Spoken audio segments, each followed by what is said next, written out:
My name is Jake, welcome to the channel. In today's video, I'm going to show you how you can pay zero taxes in early retirement. This topic about taxes is not the sexiest, but if you're a new investor and you're planning on retiring early off of your dividend growth portfolio, I promise you, by watching this video, you're going to learn something. You're gonna get a lot of value out of this video. When I was putting together the content for this video, it got me really excited because it's like, oh wow, this is actually really possible. And so this video is one of those that you probably want to pay a little bit more attention to because the stuff that I'm going to talk about in the first part of the video is going to build upon itself. And then towards the end of the video, it's going to have that aha moment where you're like, okay, I get it. It makes sense. So we're going to talk about four things. The first part of the video, I'm going to share with everybody, just the basics around how taxes are set up, the different tax forms for your average person.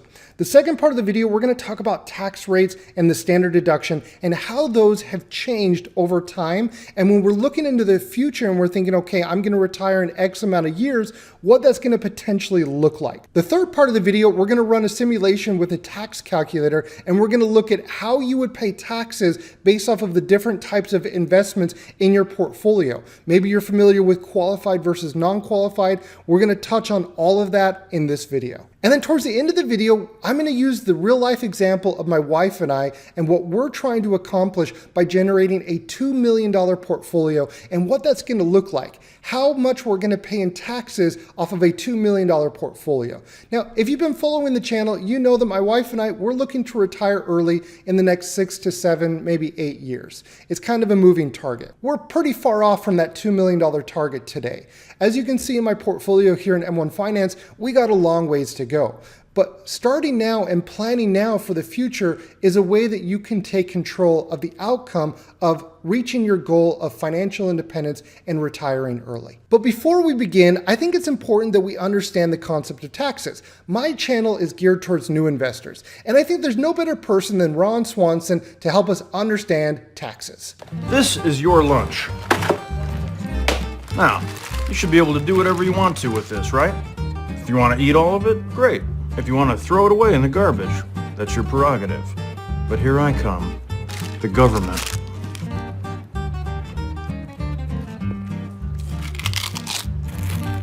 And that, Lauren, is how taxes work. Uh-oh, capital gains tax. All right, now that we know how taxes work, let's take a look at a few different tax forms and see how different types of income are taxed differently. Okay, and so this is really relevant for the United States. If you're international, this may be different in your country, but I would encourage you to understand how it works. Maybe it works a little bit different in a different country that you may be in. So here in the United States, you should know the 1040 form, the tax 1040 form. If you've never filled out your own taxes or done it yourself, I'd encourage you to at least research and understand how your income is being taxed. I'm not an accountant, so I'm not trying to give you financial advice here, but what I would encourage you to do is understand how your income is being taxed. So for example, if you have a 9-to-5 job and you get a W-2 from your employer, you're going to fill that out here in your 1040 form. And your income is really taxed based off of your income threshold, your filing status, if you're married or you're filing jointly, for example, all of those fun things that you should know. Now, if you have, for example, a side hustle, this would go on a different form. This would go on your Schedule 1 form of the 1040. Now, this is something, say, for example, you had a side gig or a side hustle, you were doing something on the weekends, a DoorDash, or let's say you had a YouTube channel, right? You had a YouTube channel that was generating income or whatever. You would put this income on a Schedule 1 form. One of the big advantages of a Schedule 1 form is you can deduct more from your income. Say, for example, you have a side gig, you work for, you do Uber on the weekend. You can deduct different parts of your income, right? So you have expenses with your car, gasoline, all of those things are tax deductible. Now let's take the example, if you're going to your 9-to-5 job, there's limited things that you can deduct from your, from your income, from your W-2 income. So very, very important. Another form that you should be aware of or understand is your Schedule D form. Schedule D is all about your capital gains and losses. This is where your ordinary and your qualified dividends would go. Now, I'm not going to go and get really into the weeds when it comes to this. I've actually shared in a previous video all the nuances of how your dividends are taxed, whether they're qualified, non-qualified, or even international. I'll leave a link to that video here up in the top right. You can check out that video if you want to learn more about how your dividends are taxed. And then another form that's probably important for everybody, your average person to understand, is your Schedule E form. Your Schedule E would be, for example, if you have a rental property, right? You have real estate, and that real estate is generating income in the form of rent. Now, you're gonna have expenses that you can write off of, and it's important that you understand how how you would do that. Now, the reason why I'm sharing this is there's different forms of income. There's active income, there's earned income, like your 9-to-5 job, your side hustle, and there's passive income.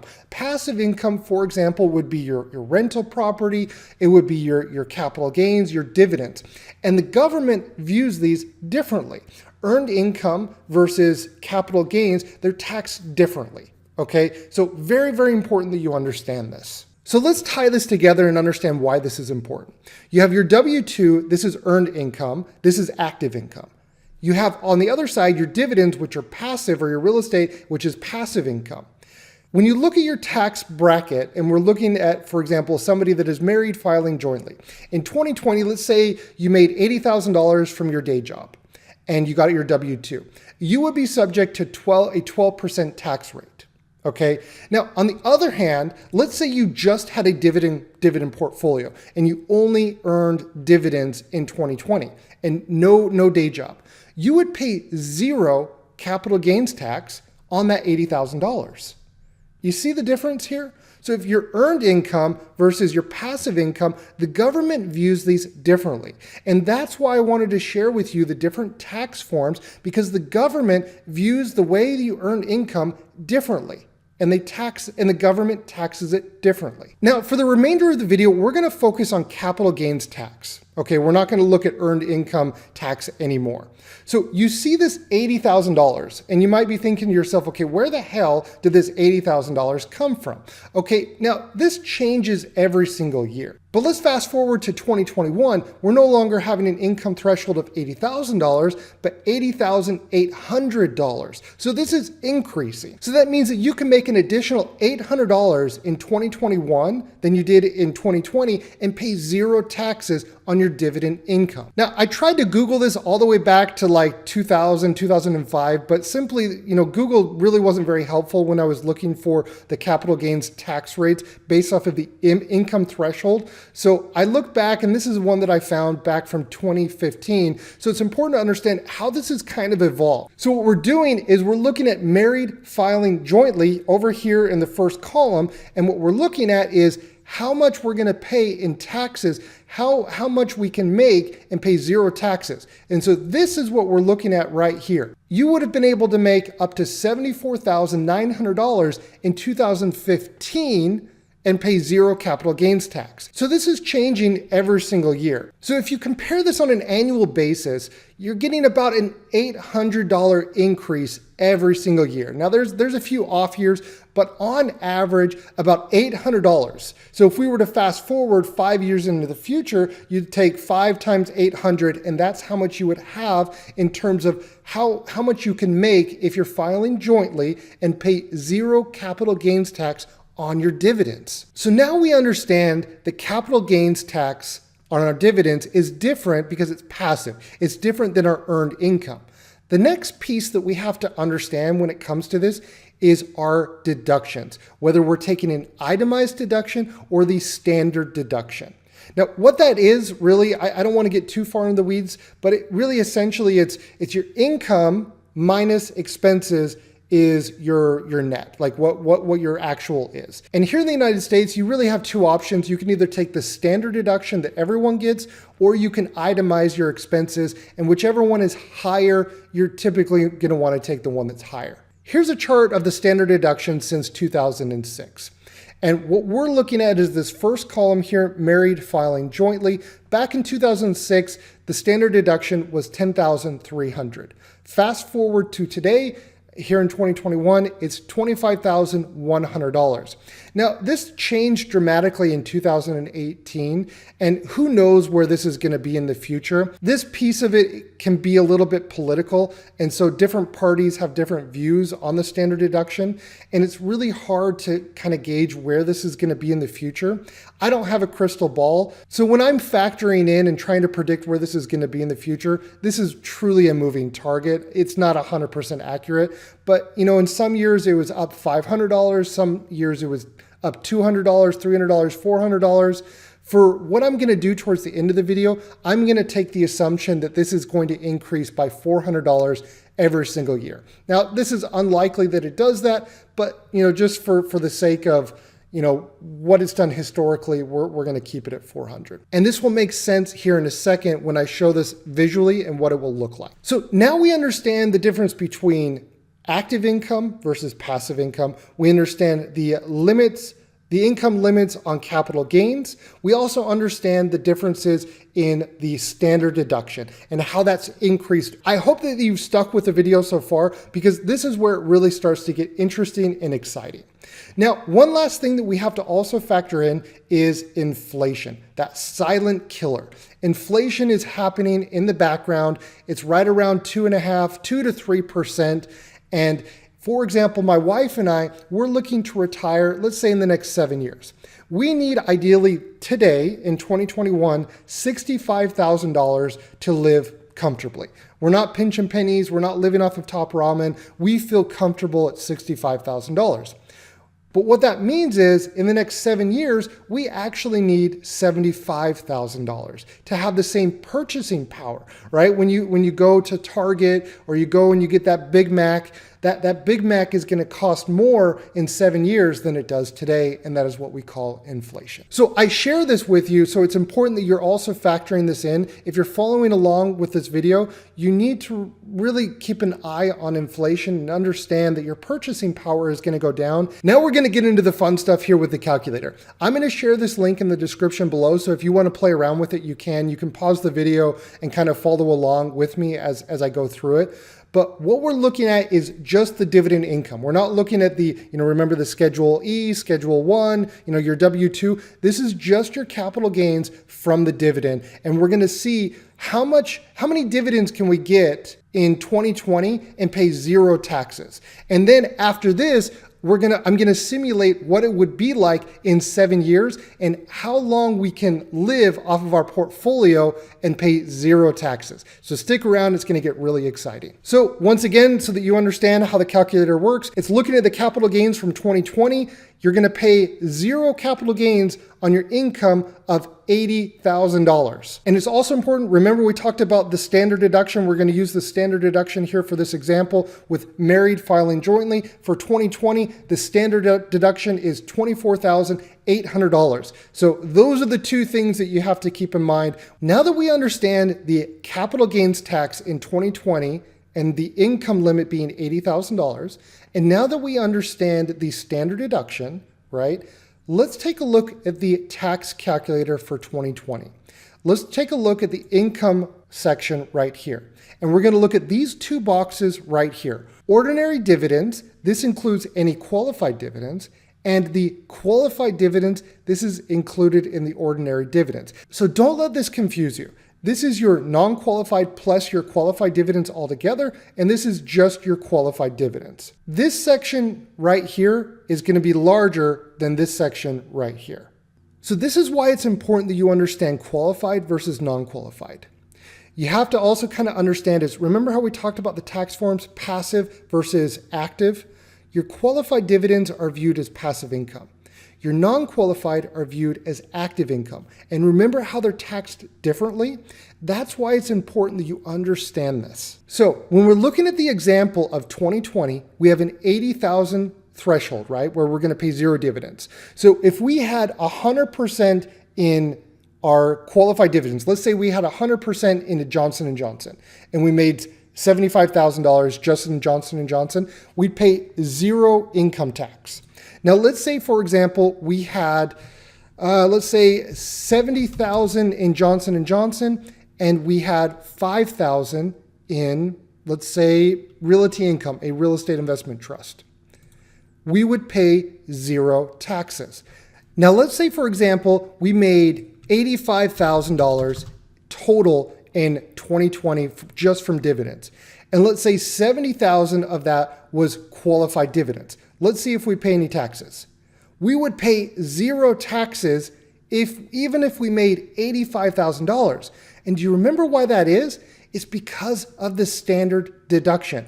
We're not paying any taxes. So it actually reduces our income to $60,000. So we're paying 0 taxes.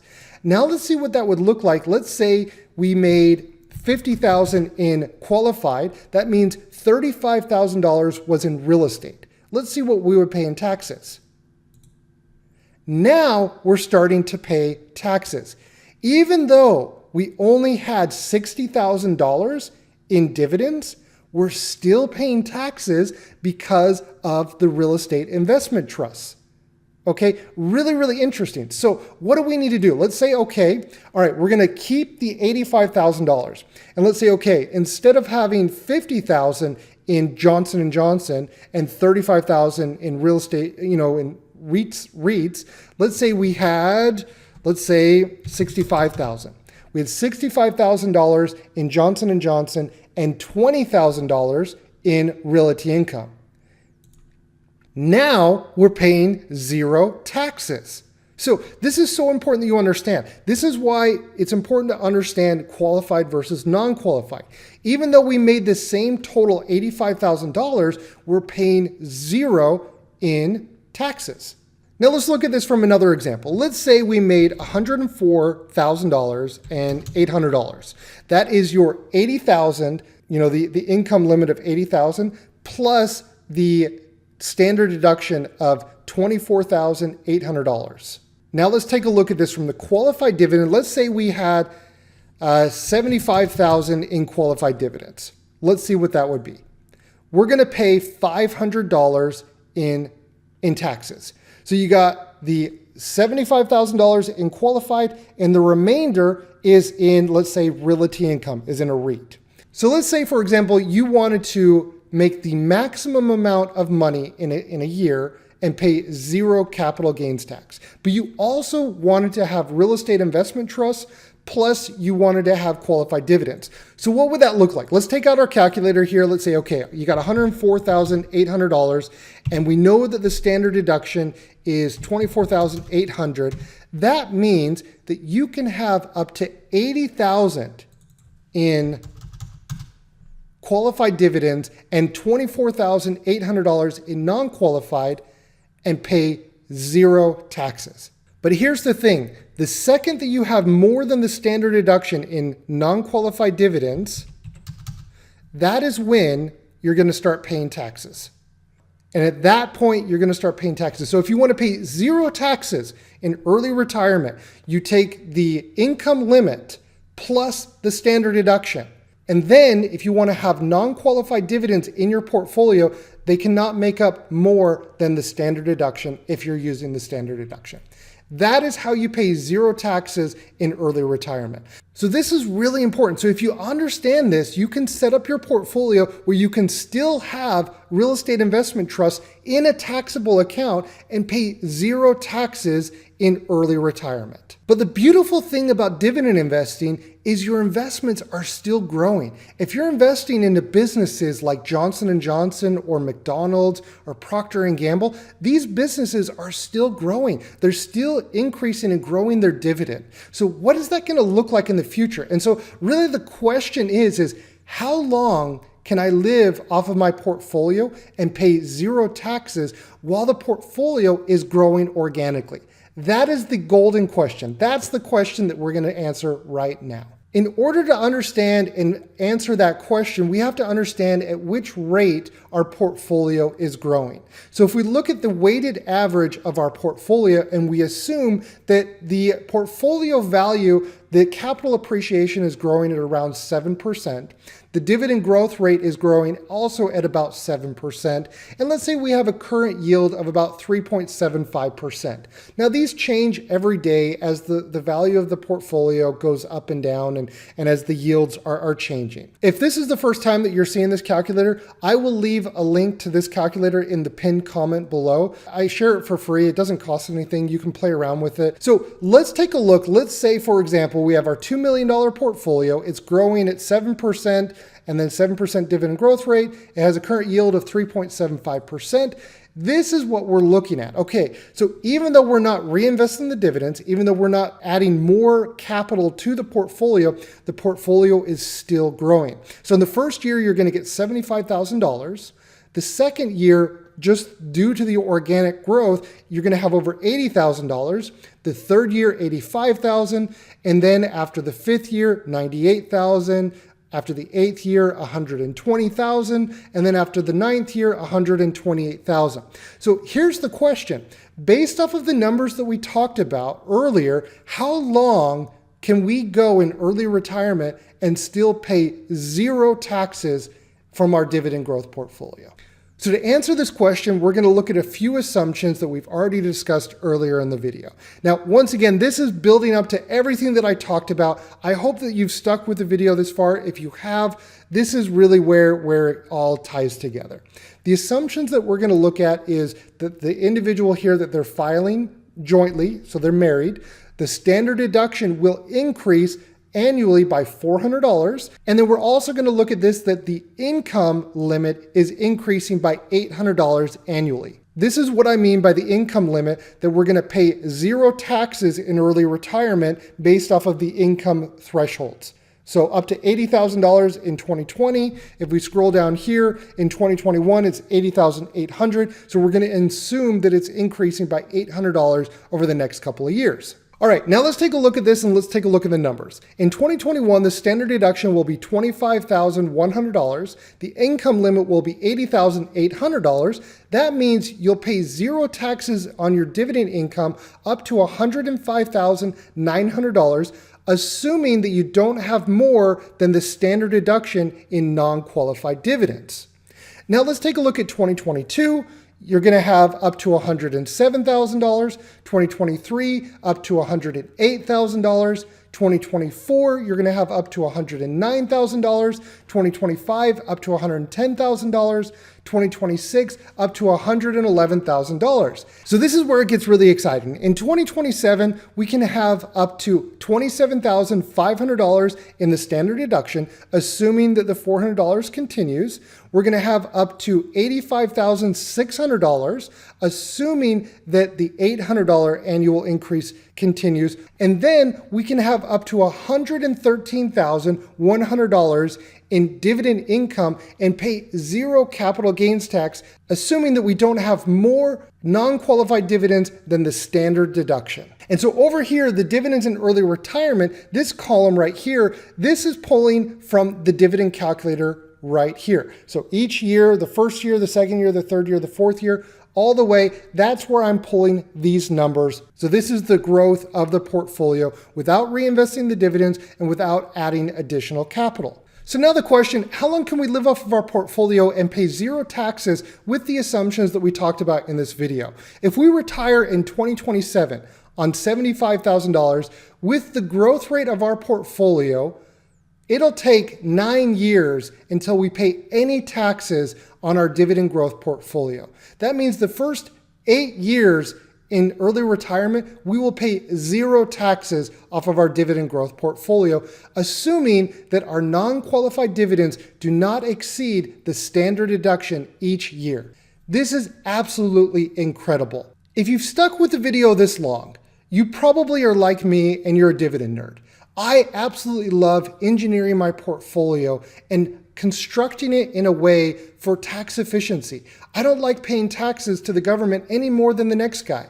And I absolutely love nerding out on this topic. Now, of course, tax rates could change, laws can change, but if we take the assumptions that we've talked about and all things remain constant, I think it is so exciting, the fact that in 2034, My wife and I, we can live off of our dividend portfolio that's generating passively $120,000, and we can construct our portfolio where we're paying zero taxes off of $120,000. It is absolutely mind-blowing. I love this kind of stuff. If you're looking to retire early off of your dividend portfolio, you probably should love this kind of stuff as well. This is really what gets me excited about retiring early, is really looking into the detail and really figuring out how this can work. If you're following the FIRE movement, Financial Independence and Retire Early, you probably get excited from this stuff as well. If you don't get excited about this, that's okay. It's not for everybody, but I absolutely love this, and I hope that this was helpful. I hope that I was able to kind of shed some light on, some of the things that I'm thinking about when setting up and constructing our portfolio. And this is why my wife and I, why we don't overweight our portfolio into non-qualified dividends. This is why we don't hold the majority of our portfolio in real estate investment trusts. Yeah, sure, they yield 4, 5, 6, 7%, but in terms of tax efficiency, it's all those things that you have to understand if you're serious about retiring early from your dividend portfolio. Thank you so much, everybody, for watching. I know that this topic is not the sexiest. It's not something that everybody really finds entertaining, but it's such a valuable part of building out your portfolio that every person that is serious about retiring early off of the dividend growth portfolio, that you should understand. Thank you so much for watching. If you liked today's video, give me a thumbs up, and I'll catch everybody in the next video. You know what? I think we're gonna be friends. Can everyone say hi to my friend? That's crazy. I just wanted to say thanks. I'm glad you came along, partner.